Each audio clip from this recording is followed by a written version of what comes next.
cumprimento a todos com a paz do Senhor Jesus, amém? Depois de um momento abençoado de louvor e adoração, fica bem mais fácil, de pregar a palavra.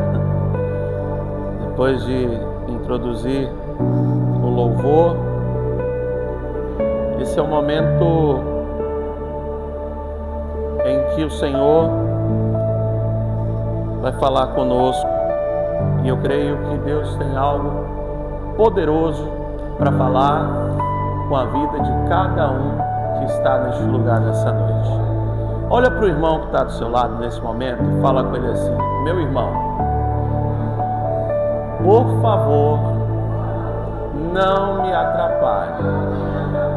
Se você me incomodar, conversar comigo, eu vou mudar de lugar e vou te entregar para o pastor. E o pastor é bravo. Amém? Eu louvo a Deus pela vida de cada um dos irmãos. Você que nos visita nessa noite, seja muito bem-vindo. Essa é a casa de Deus, lugar que nós nos encontramos semanalmente, 2 vezes por semana, para falarmos de Deus, para adorarmos ao Senhor, para cultuarmos a Deus e também para ouvir e aprender um pouco acerca das Escrituras, acerca do nosso Senhor e Salvador Jesus Cristo. Essa mensagem que eu trago hoje, o Senhor falou comigo há mais ou menos 15 dias. Eu sempre ando muito 360, sempre muito atento. E quando o Senhor fala comigo, eu já pego e anoto. E o Senhor, em um breve momento, o Senhor me mostra uma mensagem acerca de um jovem que é pouco lembrado, mas que ao mesmo tempo é muito famoso. E quando chegar lá no céu, eu quero cumprimentá-lo pela ousadia que ele teve. Um jovem ousado e ao mesmo tempo um jovem de fé. E nós vamos aprender um pouco nessa noite sobre isso. Hoje nós vamos falar um texto, uma mensagem, cujo tema é o perigo de reter. Repita comigo: o perigo de reter. O que é reter? Guardar para si, não passar adiante. Então hoje nós vamos aprender o perigo que é você e eu retermos algo da parte de Deus. Amém? Quero te convidar a se colocar de pé, você que pode, abrir a sua Bíblia no livro do Evangelho de João. Evangelho de João, capítulo de número 6, versículo de número 5. Quarto livro do Novo Testamento. Evangelho segundo escreveu São João, capítulo de número 6, versículo de número 5. Todos acharam? Amém?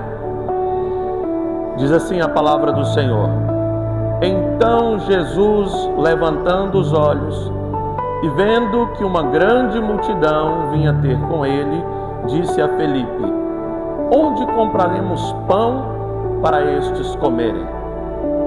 Mas dizia isto para o experimentar, porque ele bem sabia o que havia de fazer. Filipe respondeu-lhe: 200 dinheiros ou denários de pão não lhes bastarão para que cada um deles tome um pouco. E um dos seus discípulos, André, irmão de Simão Pedro, disse-lhe: está aqui um rapaz que tem 5 pães de cevada e 2 peixinhos. Repita comigo: 5 pães de cevada e 2 peixinhos. Mas o que é isto para tantos? E disse Jesus: mandai assentar os homens. E havia muita relva naquele lugar. Assentaram-se, pois, os homens em número de quase 5.000. Repita comigo: 5.000. E Jesus tomou os pães E havendo dado graças, repartiu-os pelos discípulos, e os discípulos pelos que estavam assentados, e igualmente os dos peixes, quanto eles queriam. E quando estavam saciados, disse aos discípulos: recolhei os pedaços que sobejaram, para que nada se perca. Recolheram-nos, pois, e encheram 12 cestos de pedaços dos 5 pães de cevada que sobejaram aos que haviam comido. Amém? Até aqui, ainda não sente? Vai lá na frente, pula aí algumas páginas. Livro de Atos dos Apóstolos, capítulo de número 3, versículo de número 3. É logo na Bíblia, o próximo capítulo, o próximo livro do Novo Testamento. Atos dos Apóstolos, capítulo 3, versículo 3. Diz assim: o qual, vendo a Pedro e a João, que iam entrando no templo, pediu que lhe dessem uma esmola. E Pedro, com João, fitando os olhos nele, disse: olha para nós. E olhou para eles, esperando receber deles alguma coisa. E disse Pedro: não tenho prata nem ouro. Repita comigo: não tenho prata nem ouro, mas o que tenho, isso te dou. Repita comigo: mas o que tenho, isso te dou. Em nome de Jesus Cristo, o Nazareno, levanta-te e anda. E tomando-o pela mão direita, o levantou, e logo os seus pés e artelhos se firmaram. E saltando ele, pôs-se em pé e andou, e entrou com eles no templo, andando e saltando e louvando a Deus. Amém? Até aqui podem se assentar. Louvado seja Deus. Qual que é o tema da mensagem? O perigo de reter. Eu acho que se eu parasse aqui e sequer pregasse, os irmãos já teriam entendido o recado da mensagem. Mas como eu gosto de falar, como eu gosto de conjecturar as coisas, como eu gosto de confabular, como eu tenho uma mente um tanto criativa, eu vou compartilhar com os irmãos um pouquinho da minha mente. E eu peço aos amados irmãos que me emprestem um pouco da sua atenção, para que vocês entendam a profundidade desta mensagem. Mensagem esta que muitas pessoas deveriam ouvir e aprender, porque nós estamos vivendo em uma era em que as igrejas são vistas mais como instituições de caridade, como um apoio, como uma instituição filantrópica, e as pessoas têm buscado as igrejas e não a Deus, esperando obter delas algum benefício. E em contrapartida, tem retido aquilo que o Senhor tem pedido a elas que façam. Vocês já pararam para poder se perguntar o que aconteceu de fato durante este milagre? Eu não sei se vocês já leram, mas a Bíblia ela relata 2 milagres de Jesus de multiplicação de pães e peixes. Esse foi o primeiro milagre. Milagre esse que aconteceu imediatamente após a morte de João Batista. E por coincidência, estamos agora no mês em que as pessoas comemoram o São João, o coitado que foi um mártir, que morreu simplesmente por pregar a palavra e não ser a favor de coisas erradas. logo após a morte de João, os discípulos sepultam o seu corpo e vão até Jesus e contam a ele o que aconteceu. Jesus, então, entristecido, ele se afasta porque ele está de luto. Mas as pessoas, sabendo que Jesus estava em tal lugar, começaram então a fazer aquele burburinho, aquela fofoca santa. Olha, Jesus está ali, ó, vamos lá. E esse negócio, imagina nos dias de hoje, que tem internet, que tem televisão, que tem o WhatsApp, que tem Instagram e Facebook. Não tinha nada disso, e tinha 5.000 homens, fora mulheres e crianças, acompanhando Jesus, sem nenhum anúncio, sem nenhum tráfego pago, sem nenhum lançamento, nada. As pessoas simplesmente ouviram dizer que Jesus se afastou, os discípulos foram atrás dele e as pessoas foram até Jesus. E a Bíblia diz que Jesus, vendo aquelas pessoas, ele se moveu, ele se compadeceu deles e começou a orar por eles, a curá-los e expulsar demônios. Mas eles estavam em um lugar um pouco distante e deserto, e não tinha nada para comer. Imagina, Jesus vai sair logo depois da notícia da morte de João Batista, o homem responsável por batizar Jesus. Jesus recebe a notícia, ele vai se retirar. Imagina se Jesus ia preparar um banquete para 5.000 homens, fora mulheres e crianças. Imagina aí que no mínimo tinha 10.000 pessoas ali. Quanta comida ele deveria levar? Não tem como, não teria como isso. E foi ficando tarde. E Jesus, esta passagem ela é relatada nos 4 evangelhos: Mateus, Marcos, Lucas e João.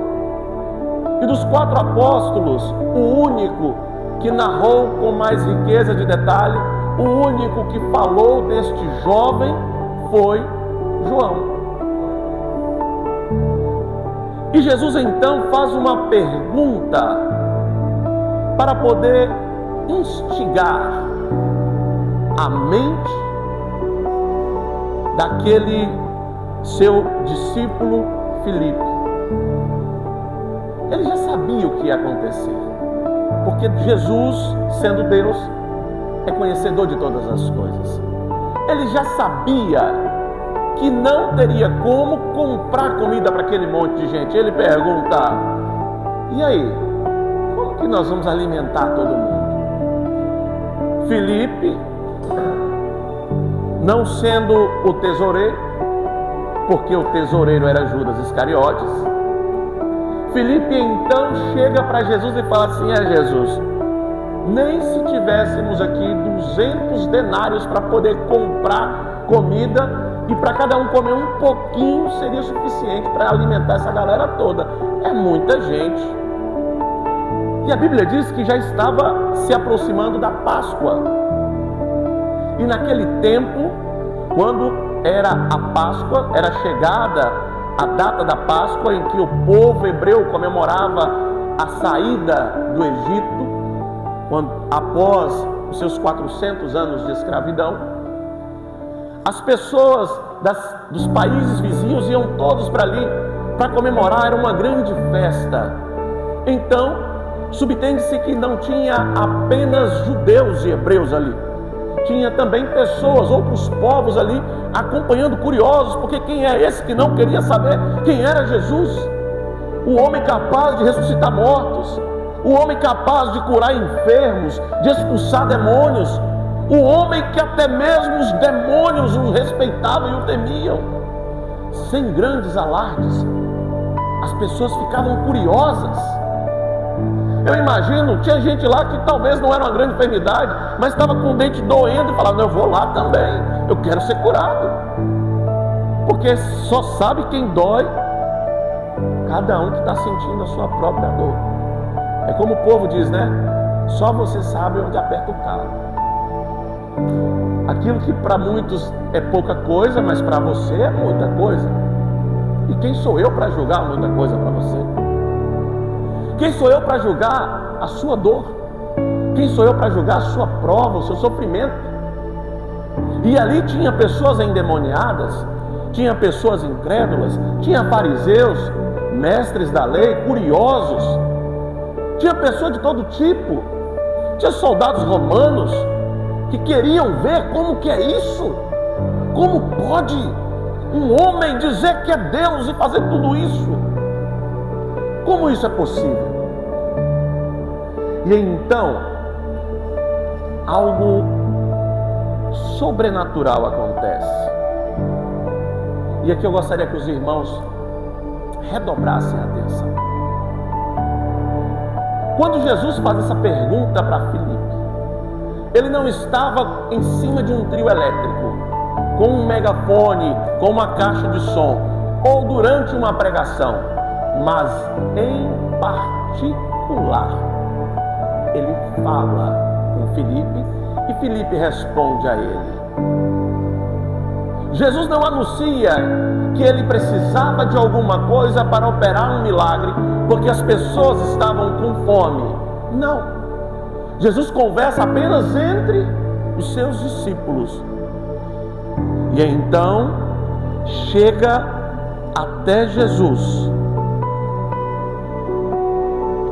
Chega até Jesus, André, irmão de Simão Pedro, um jovem rapaz, um jovem que tinha um grande tesouro na sua mochila, na sua vasilha, na sua reserva. Qual era o grande tesouro que este jovem tinha? 5 pães cevados e 2 peixões? Não. Talvez se ele tivesse 2 atum bem grandão, daria até para. Mas não. Eram 2 peixinhos. Não eram 2 peixes, não eram 2 peixões, mas eram 2 peixinhos. Olha para você ver o que aconteceu. Refletindo nesta palavra, e a Bíblia diz que tinha ali quase 5.000 homens, fora mulheres e crianças. Vocês mulheres que são mães, vão entender o que eu estou dizendo. Qual de vocês vai fazer um passeio longe da sua casa e não vai levar um lanchinho sequer para o seu filho? Qual de vocês, qual mãe em sã consciência vai sair para algum lugar e não vai levar sequer um pãozinho para o filho lanchar? A gente vem para o culto aqui que dura em média 1h30, quando pega muito fogo, 2 horas, 2h30, e a minha filha já fica assim: pai, eu vou levar um lanchinho, porque eu não aguento ficar com fome. 1h30 de culto, a casa está logo ali. Imagina lá, que quando Jesus começava a pregar, meu irmão, era o sermão da montanha, era gente endemoniada e era o mover do Espírito Santo.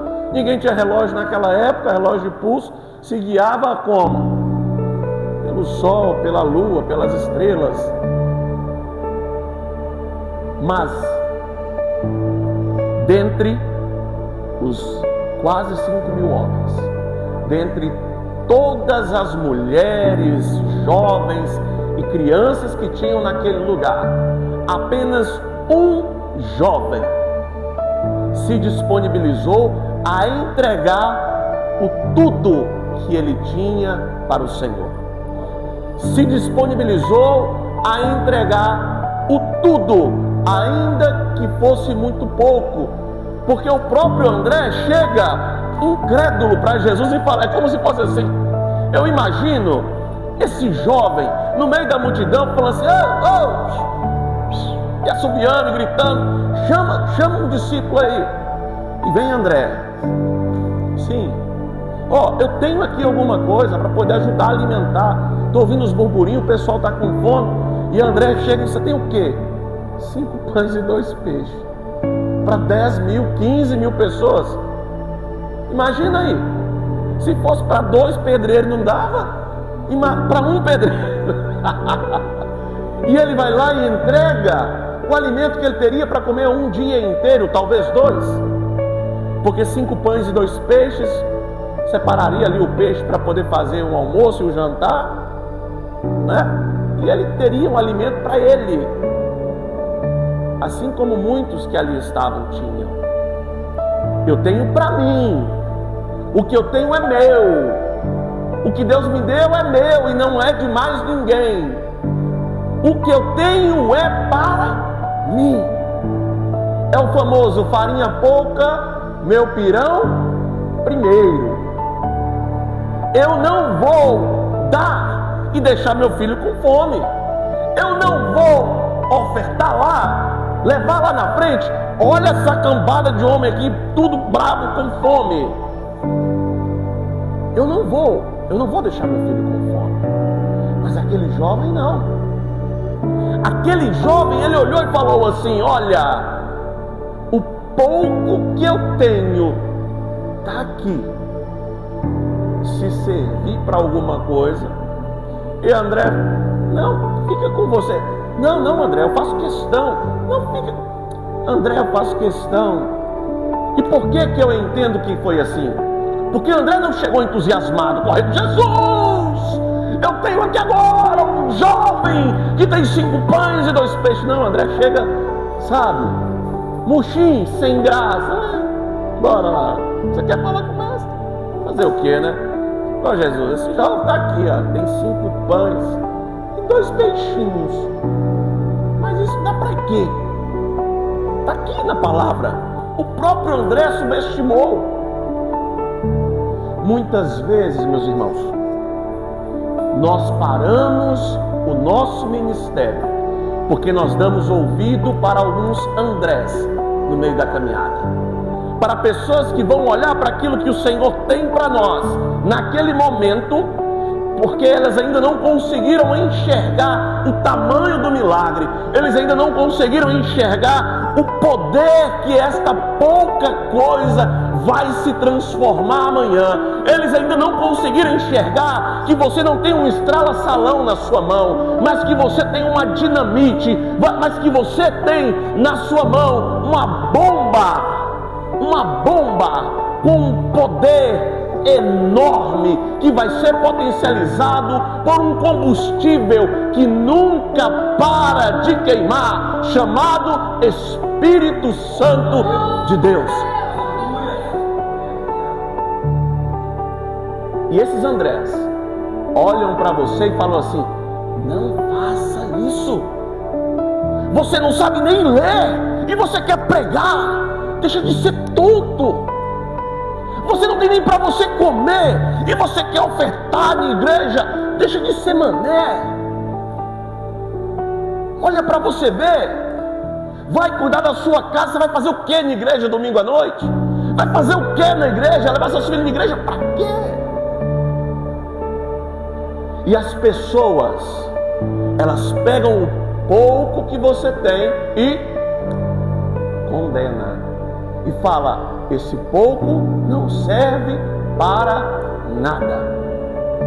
E o que é que você faz? Faz como esse jovem? Não. Você escuta e fala assim: é verdade. Você vai todo sem gracinha e fala assim: Deus me deu um negócio. Não, moço, você tá doido, rapaz? Não, isso aqui não é para você não. Não dá para você isso aqui. Deixa de ser maluco. E você fala assim: é verdade, né? Eu tava só... É tipo o Cirilo lá do Carrossel. Eu só quis dizer. E aí você vira pro canto, pega o seu dom, pega o seu talento, pega o seu ministério e faz o quê? Eu só quis dizer. Enterra o seu talento, enterra o seu chamado, enterra o seu ministério. Mas também, eu não estou aqui para poder passar pano quente em ninguém, tá? Mas também tem aqueles que fizeram como outros, que estavam no meio da multidão, que tinham algo para poder comer. Porque você me dizer que uma multidão de 10, 15 mil pessoas, só um jovem é o bicho mais relaxado que existe. O jovem, se for fazer uma viagem, ele só leva uma cueca. Ele lava de noite, coloca de trás da geladeira. Hoje não dá nem para fazer isso mais, porque a geladeira agora não tem mais aquela grade. O povo quebrou a perna dos jovens. Lava uma cueca, torce ela na toalha para secar mais rápido e usa uma cueca 7 dias e não está nem aí, ó. Jovem é o bicho mais relaxado que existe. Você vai me dizer que esse jovem ainda, era o único que se preocupou? Não, eu vou ver Jesus, eu vou levar aqui uns pães, uns peixes. Foi o único. O jovem sábio é o Benjamin Button, né? Ele já nasceu velho e está ficando, e o tempo está deixando ele mais jovem. Pelo amor de Deus, pelo amor de Deus. Com certeza tinha outras pessoas ali que fizeram como muitos de nós temos feito até hoje. Temos retido o pouco que o Senhor confiou a nós. Imagina se Jesus agora desacortinasse para você o que esse pouco se transformaria. Você não teria capacidade de lidar com isso. Imagina se Jesus fala assim: olha, quem trouxer 5 pães e 2 peixes, eu vou fazer um milagre. Você acha que teria aparecido só aquele jovem? Você acha que teria aparecido só aquele jovem? Claro que não. Teria aparecido mais gente. Opa, quem não quer vai ser usado por Jesus. Porque as pessoas, elas querem ter garantia. E fé não é garantia. Você quer ter garantia? Vai lá na Móveis Simonetti, compra uma geladeira e paga uma garantia. Mas fé é a certeza das coisas que se esperam e a convicção de fatos que não se pode ver. Eu não vejo, mas eu acredito. A salvação, eu vejo a salvação, eu posso pegar? Não, mas pelos olhos da fé eu já posso ver. Então, se Deus te deu um ministério que é para orar, ore, porque tem pastor sendo bombardeado e você, uma coluna de oração que era para estar sustentando os sustentáculos da igreja, está privando, está deixando de fazer a sua parte. Imagina o que teria acontecido se este jovem não tivesse levantado, peitado André, de certa forma, e ido até Jesus com os 5 pães e 2 peixes. Aquela multidão não teria se alimentado. Quantas pessoas estão perecendo aí fora porque você não tem entregue a Deus aquilo que o Senhor confiou a você, aquilo que o Senhor pediu a você? Pensa comigo, se é pouco é mais fácil de entregar. A Bíblia diz: seja fiel no pouco e no muito te colocarei. Mas tem irmão que ganha um salário mínimo e fala assim: eu não vou dizimar porque meu salário mal dá para mim. Fica com o seu salário então. Fica com ele.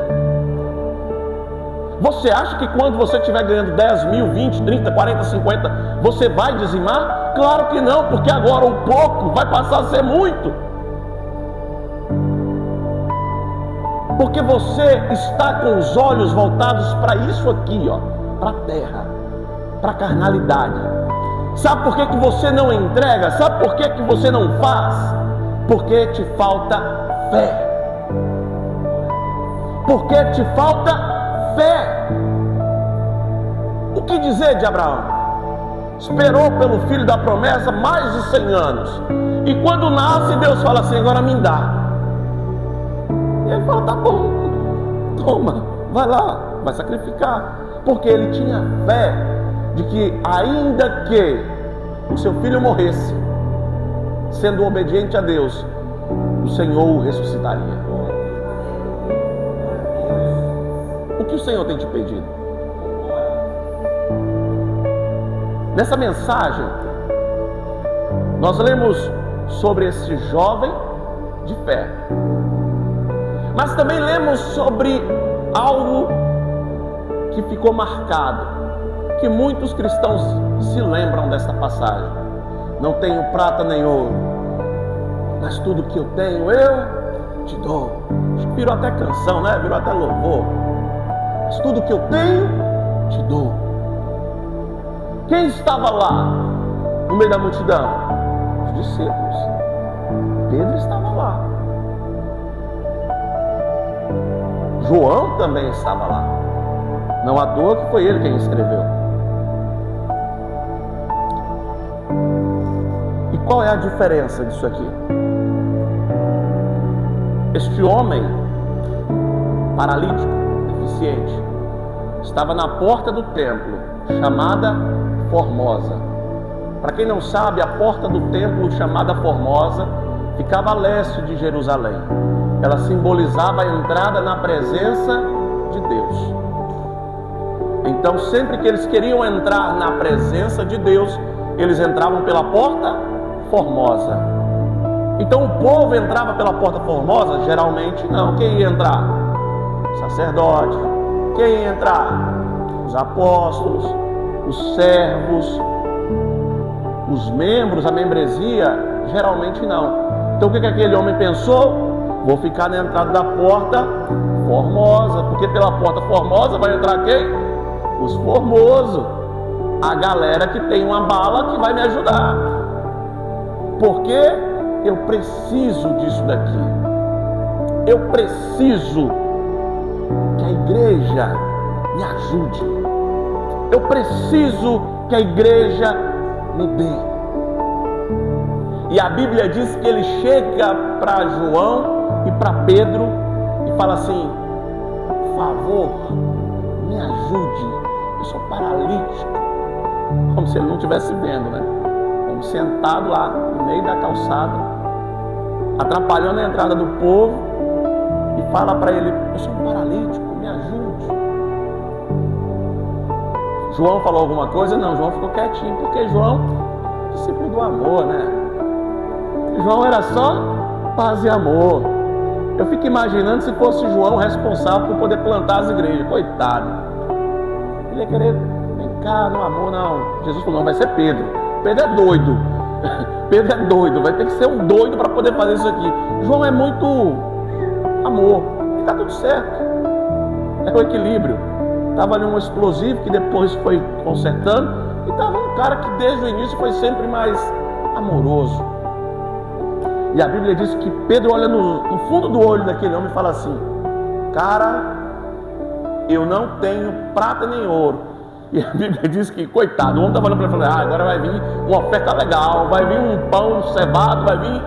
E Pedro olha no fundo do olho dele e fala assim: olha, eu não tenho prata e eu não tenho ouro. Imagina a reação daquele cara.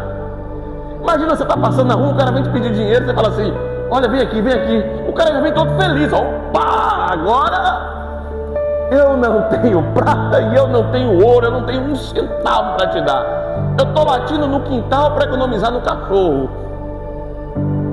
Eu estou vendendo o almoço para comprar a janta. E estou jejuando de noite. Só para você ter ideia como que está a minha situação.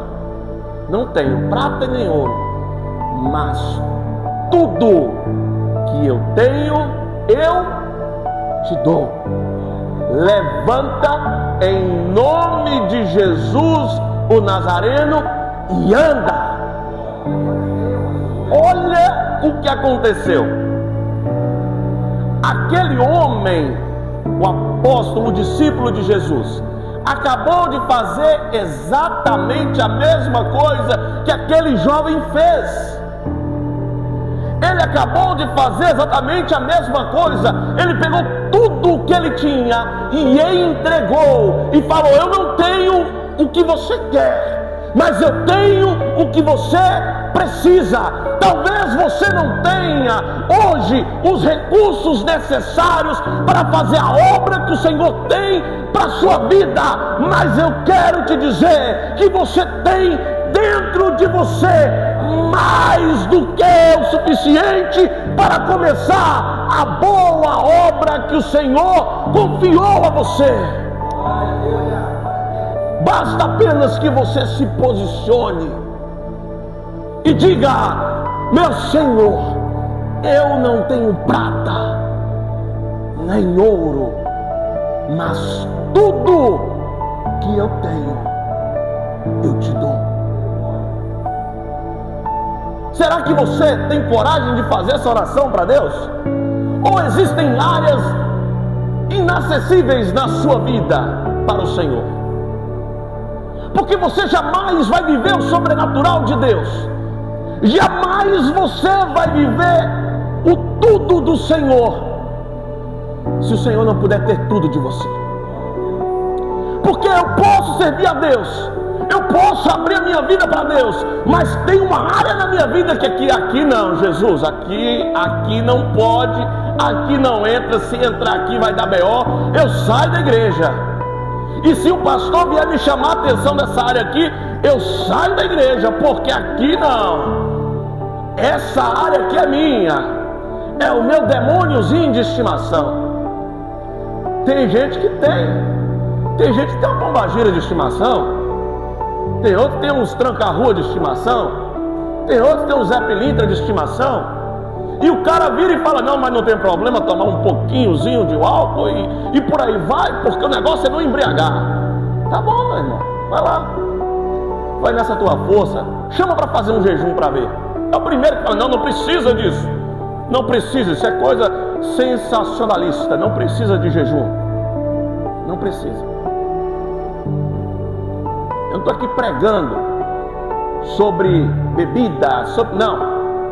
Estou dizendo que nós jamais teremos tudo do Senhor se o Senhor não tiver tudo de nós. Tudo de nós. Qual era o tudo daquele jovem? 5 pães e 2 peixes. Era o tesouro dele. Era o tesouro dele. Algum de vocês já assistiu algum filme pós-apocalíptico, esses filmes de ficção científica? Tem lá pessoas com bilhões de dinheiro vivo, não vale de nada. Vale o quê? Alimento, comida, bebida, dormir, lugar para dormir, isso é o que vale. Naquele momento, dinheiro não valia de nada. Por quê? Ia comprar onde? O padeiro já estava dormindo. Não daria tempo nem do pão fermentar para fazer para aquele monte de gente. Imagina aí. Serviria de nada. O tesouro que ele tinha era o quê? 5 pães e 2 peixes. 2 peixes. 2 peixinhos. Você trocaria isso? Imagina você lá no meio da selva. 5 pães e 2 peixinhos. Vai ser resgatado daqui 3 dias. 4, 5 dias. E eu falo para você assim, vamos trocar aqui, ó, por um dinheiro, um relógio de ouro. Você é louco, não troca. O cara não troca. Vou ficar com fome, vou morrer de fome. Vai me adiantar de quê? Dinheiro aqui não serve para nada. Para nada. Se isso não serve para nada no momento de escassez total, você acha que vai servir para alguma coisa lá no céu? E tem gente aí que se acha um Deus na terra, pisa em pessoas, humilha, xinga. É como se fosse deuses na terra. Coitado. Parece que não vai morrer. E se morrer nem apodrece, né? Acho que é ser enterrado dentro de um tambor de formol, para nem apodrecer. Tem gente que é assim. Ser enterrado com um tambor de formol, com os bolsos cheios de dinheiro, para poder não apodrecer. Mas a hora vai chegar. E quando a hora chegar, Jesus vai chegar para você e vai perguntar: o que você fez? Mostre-me suas mãos.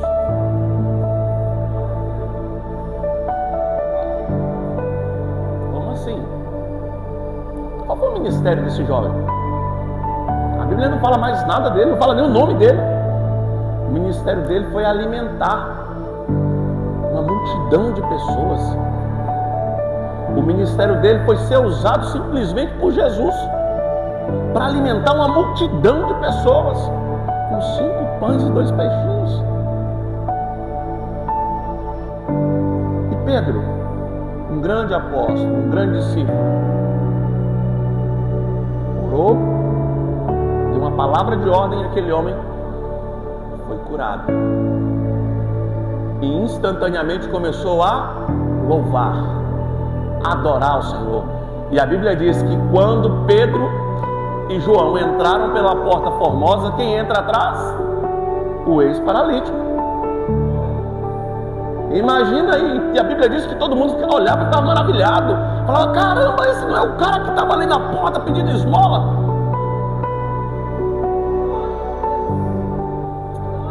Olha para aquele homem e fala assim, como assim? Como isso é possível? Eu passei por ele agora, ele estava ali, ó. Esse cara é coxo de nascença. Tinha a perna torta, os tornozelos tudo lascado, não andava. Se arrastava por aí mendigando. Como que pode essa pessoa se levantar desse jeito? Como que pode? Foi um clamor. O interessante é que esses dois milagres, nenhum aconteceu da forma que as pessoas que receberam eles esperavam. Ou porventura vocês acham que algum daqueles, inclusive os discípulos, imaginavam que aquela multidão seria alimentada através de um milagre de multiplicação de pães e peixes, e ainda sobraria 12 cestos cheios de pães e de peixes? Eles esperavam apenas o quê? Cura, libertação. E aquele homem, o paralítico, ele esperava o quê? Ser curado? Não. Ele esperava ser alimentado. Ele esperava sair dali com a barriga cheia. E o que eu aprendo com isso? O que eu quero não é necessariamente o que eu preciso. Eu posso querer alguma coisa, mas o Senhor, Ele sabe o que é melhor para mim. O Senhor sabe o que é melhor para a sua vida. Então talvez você tenha orado pedindo ao Senhor algo, e na verdade não está faltando. O que está faltando para você não é você continuar pedindo esse algo. Não. Talvez o que está retendo a sua bênção é aquilo que está faltando você entregar. Talvez o que está faltando para poder o Senhor mudar o seu cativeiro é aquilo que você está retendo. É aquilo que você está impedindo de chegar na vida de outras pessoas. Quantas pessoas estão esperando a resposta que o Senhor colocou na sua boca para entregar para ela, profeta? Quantas pessoas estão na margem, marginalizados, enfermos, esperando a sua oração para ela ser curada? Quantas pessoas em países, em lugares subdesenvolvidos, estão esperando a sua oferta chegar até elas, para que elas possam ao menos ter o que comer amanhã? Quantas pessoas mais vão precisar padecer por causa da sua negligência, por causa da minha negligência? É tempo da igreja do Senhor se posicionar. É tempo da igreja do Senhor parar com esse negócio de conformismo. Eu estou conformado com a minha situação. Eu estou conformado com as palavras de derrota que disseram para mim. Eu estou conformado com aquilo que profetizaram de ruim a meu respeito. Eu estou conformado com a minha vida medíocre. Não, é tempo de darmos um basta à nossa vida e entendermos que a vontade do Senhor é boa, perfeita e agradável. Boa, perfeita e agradável. Então, se o Senhor falou, vai, não fique, vai, mas eu não sei, vai sem saber, porque o Senhor vai te capacitar. A fé é isso, é dar um passo sem ter a estrada pronta. É como se você fosse subir uma escada que você não está vendo, mas quando você dá um passo, o Senhor faz o degrau. Quando você dá outro passo, o Senhor faz o outro degrau. E assim vai, até que se cumpra por completo o propósito de Deus na sua vida. Então não retenha aquilo que o Senhor tem te pedido. Ai, pastor, eu não sei. Você sabe o que o Senhor está te pedindo. Você sabe. Chegar de ficar vindo para a igreja apenas para pedir. Pedir. Não, isso aqui não é crase. Para com isso. Não é. É tempo de você também entregar. É tempo de você entregar para o Senhor aquilo que Ele tanto pediu a você. O que Ele tem te pedido? Tem te pedido um posicionamento? Tem te pedido uma decisão? É necessário que você se decida hoje. E o que vai acontecer se não me decidir hoje? Você está a passos largos para o inferno. Sem romantismo. Inferno, diabo, capeta, capiroto, demônio, satanás, o que você quiser chamar. Você está caminhando a passos largos para encontrar com ele. Como diz o povo aí fora, você está caminhando a passos largos para abraçar o diabo. Imagina aí. Para onde você quer ir? Abraçar o diabo ou encontrar com Jesus? Queimar no fogo ardendo em enxofre ou ir lá para a glória, onde as ruas são de ouro,